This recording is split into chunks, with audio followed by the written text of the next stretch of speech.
So the first thing I want to talk about is your sketchbook. What are you going to get? I always suggest, obviously, a mixed media sketchbook. This one says mixed media. Mixed media, doesn't matter what it says. I like this Canson one. I have a few of them. This one is my new favorite because it comes in 38-pound paper. And a lot of them just come in a, I think it's 117 pound is the highest, or grams is the highest, and that I've seen. The 138-pound is actually really nice. It's got a nice heavy weight to it. It doesn't buckle when it's wet, which is another thing that I find is really irritating, is that buckling. This doesn't do that. So that's really kind of nice. It also has the lays flat, which is something that's really important to me. And it has the perforated pages so that you can rip them out if you want to show them or take them out for any reason. So that is one thing that I would recommend. So let's see what this does. So I chose 3 pencils, 3 pens, and 3 water type things to show as the things I can't do without. First thing is this pencil, Ebony Design. I really like this pencil. It's one of my favorites. I'm not sure if it's even available anymore, but I love the way it's very smooth and it shades really nicely. It doesn't have, I just like its smoothness, and you can get really dark with it. You can get really light with it. There's a wide range. I would have many, when I draw with pencil, I have many, many different kinds of pencils with me, but this one does the job of a few of them if I'm in a bind and I only have room for 1 pencil, or if I only want to buy 1 pencil. So there's that one. Next pencil is the Stabilo paper, glass, plastic, metal, all pencil. This is my favorite. I mean, it's one of my favorite things. I talk about it. I've made videos about it before. I have an Amazon video about it. It writes on anything. It writes on encaustic. It writes on, like, as it says, paper, glass, plastic, and metal. It writes on anything, any surface. And what I love about it is that it is water soluble. So you can play with water effects with it. So that's dry. And then this is wet. I actually really like the wet. I mean, it's just gorgeous. The dry, I'll take it or leave it. Might be nice to just have this contrast, but the wet, it's really quite lovely. And you can work back into it while it's wet. So if you're strapped for cash and you want something to do the work of many things, the Stabilo All Pencil is definitely one. So working back into the water, look at that, nice and dark. It's quite lovely to make marks with this. And then I could go back into it again and wet those marks too. And when I work back into wet, you can see it doesn't quite get as watercolor effect as the as wetting it once it's been drawn on, which is quite interesting. But you can get some different effects that way too, just kind of drawing back in and then not having that watercolor effect happen, but just having the mark be a little bit more pronounced, maybe a little bit blurred. So that's a couple things you can do with that. Okay, the last pencil is not water-based. It's the very thin pencils. Now, most of what I'm showing you today is just black and white, but in case you want to add a little color in, I always do black, white, and red, or black, white, and pink. It just references the body, references the flesh. That's something that's important to me in my work, so I always use those colors. So very thin pencils, I love them because this is what I do for details. I add in details with these pencils. They're nice and hard. The very thins are harder than your normal colored pencil. These aren't the best. I mean, you could shade with them, certainly. You can color in with them, certainly, but they're not as smooth as the ones that I shade with when I work in color pencil.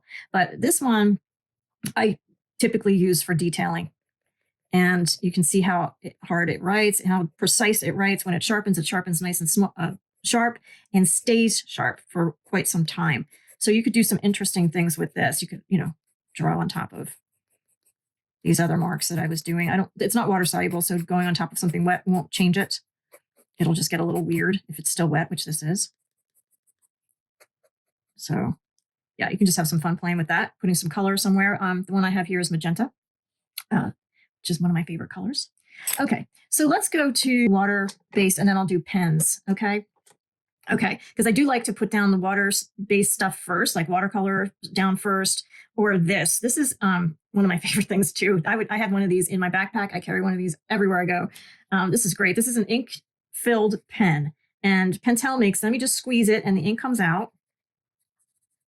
And I have links to all of these things. And look how dark and beautiful that is. It's basically a calligraphy pen. So you can do really thick, bold marks. You can do really thin, lovely, delicate marks with it too. I absolutely love it. Now, watch what you can do here. You add water to it and you get this beautiful wash. You know, some of these areas are kind of scumbly. I'm not a big fan of that texture. Not a big problem if you are. I mean, it's just preference. So I love the way it washes. It just is really beautiful. Sometimes I'll just start with this, just see what kind of marks I can make with this, and then respond to those marks with pen or collage or pencil or detailing like I like to do. So I'll keep that black bold there. You know, maybe I'll just wash it out a little bit. I can't resist. I can't. There's something wrong with me. I can't resist. So, and you can see the difference here. This was the all pencil. There is a difference in the color, just a slight difference. This ink in this pen is a little bit bluer than this was more black than this. So, I mean, but it's cool though. You can do some things with depth, add some depth by just adding wash on top of wash on top of wash. You can see how it gets dark and light. This is really fun. I could spend forever playing with this pen.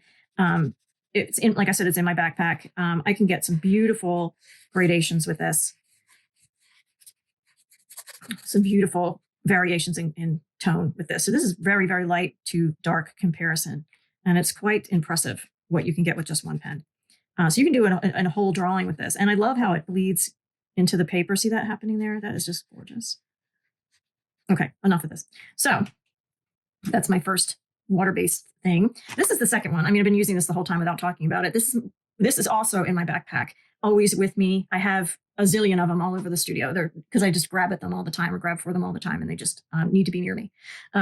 So this is my Pentel water pen. Okay, it fills with water so that you don't have to have water near you or whatever. If you can, but this is great to just have it there always when you just need some water or a little bit of water.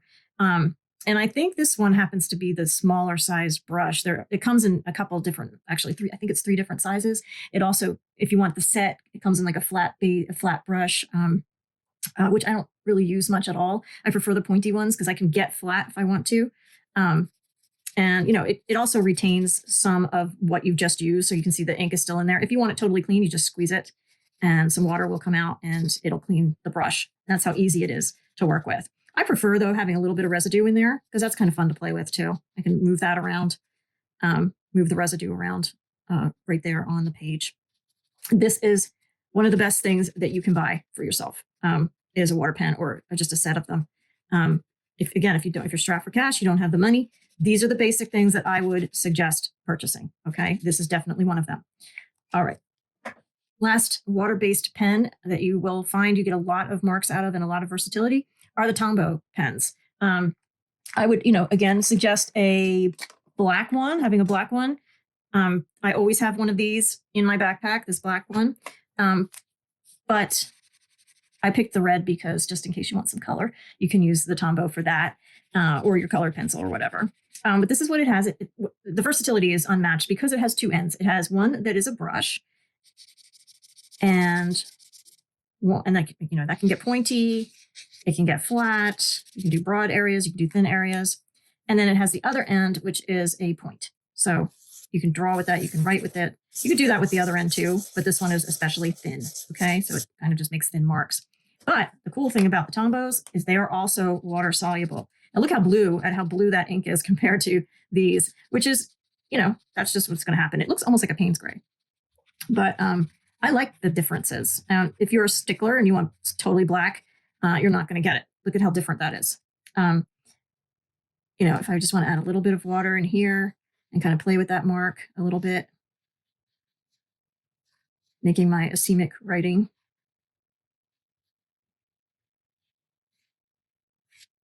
Okay, so there's so much you can. Now, with both this pen and this pen, I don't recommend having a puddle of water and going into that water with the pen like I did with the pencil. Okay, I like doing that with the pencil. It's really fun to do. It makes a nice little puddle that dries in a really cool way.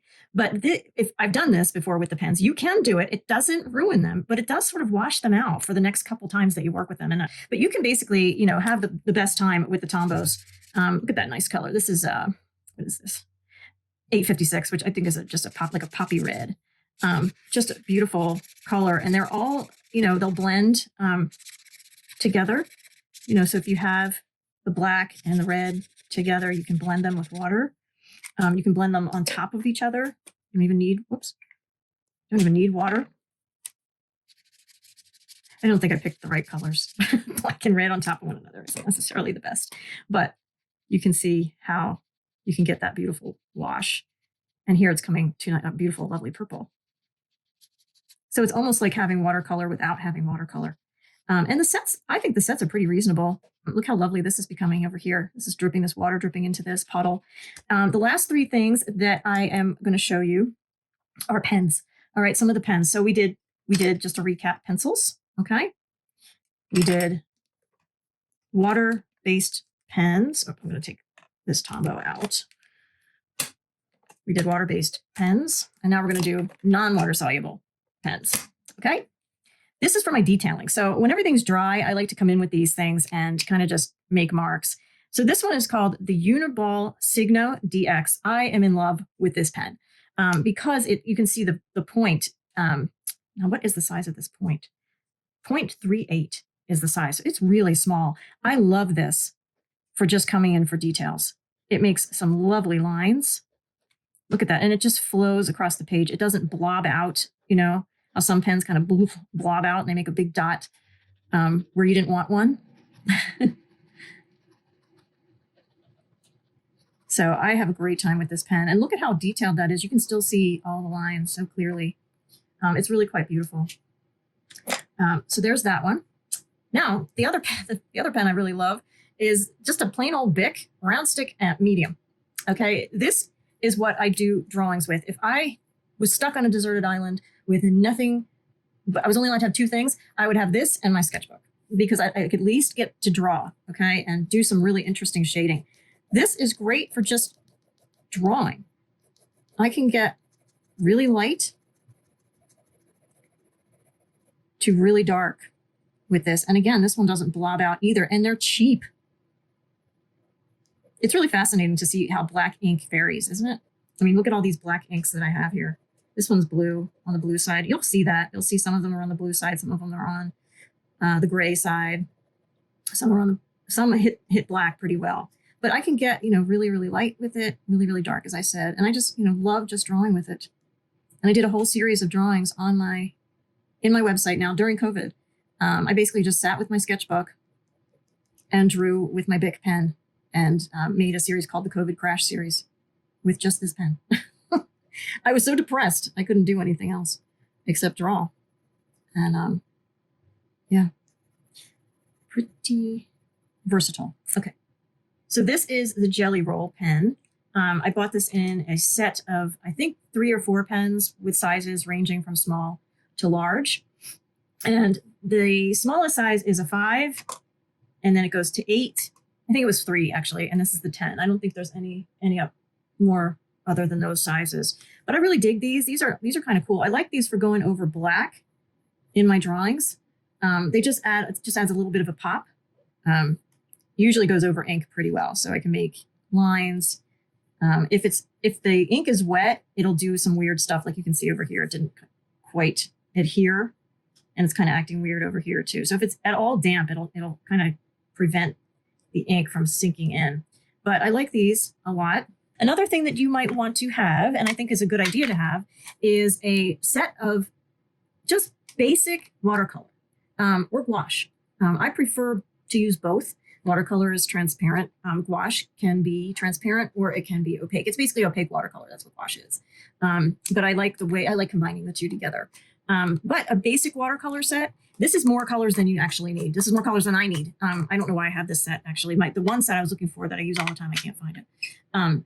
But this set is great. This is the Koi Watercolor Pocket Field Sketchbook box. I used to carry this with me in my backpack, but now I have another one in my backpack. It comes with this really cool tray too. That it just kind of sticks in there and you can carry it, and your brushes go in the holes here, and then you're ready to go out and sketch. I do recommend a nice tube. You don't have to get this big tube, but a tube of white gouache or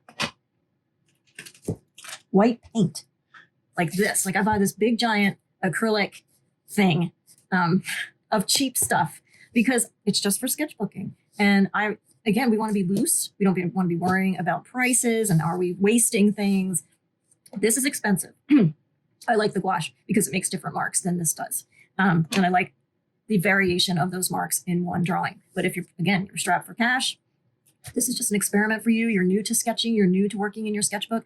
Don't spend a whole lot of money. Go with what you like. Buy the cheapest gouache you can find if you can find gouache. Buy the cheapest acrylic, and then play with it. And then when you see if you like it, then you go from there. But I do want to have the gouache because what I like to do with it is this is getting kind of busy. So another thing I always have with me or by me is one of these jar openers because I have really bad hands. I don't open things. So when I have something like this that's kind of dried shut, rather than go in the bathroom and do the hot water thing, I have a jar opener with me. But what I like to do is just kind of block out some areas. And you can do that with your acrylic paint. You can do that with your gouache. And then this is the second to last thing that I recommend is some kind of squeegee. You can do this with a credit card. You don't even need to buy one of these. This is a silicone coated squeegee. Love this thing. I use it constantly. You can see it's dirty, permanently dirty. I love it for just dragging across the page, my paint. And I like to just kind of have a buffer.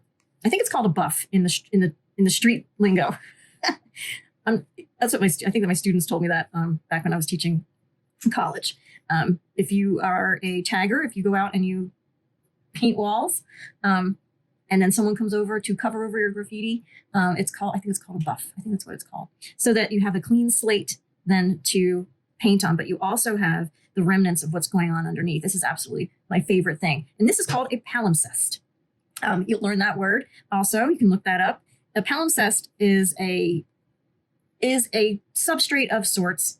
It can be a wall. It can be a tablet. It can be a piece of paper, anything, a chalkboard, anything that shows remnants or residue of a thing before. And then there's writing on top of that. And then there's writing on top of that. It came from monks couldn't talk. So they used to write out what they were going to say. They would carry around, I think, papyrus paper, and they would write out what their communications to one another or to someone else. They would write it out rather than speak it.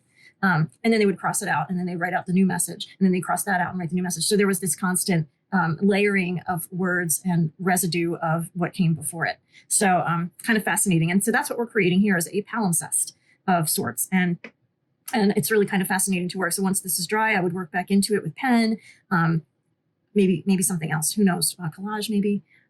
Speaking of collage, my last item that I could not live without, or I'm highly recommending that you get, is a glue stick for collage or something else that you might want to stick down. I don't know what else it would be, but you could use this. And these are great. These are just really fast, not worrying about anything. I love these because I think the Yoo-hoo, because I think they are acid free, but I do like them because they tend to be stickier than the other kinds are. I purchased a lot of glue sticks in my time, and I always go back to these because I think that they're the best. And you can buy them in bulk. You can buy one. You can buy fat ones. Ones that are.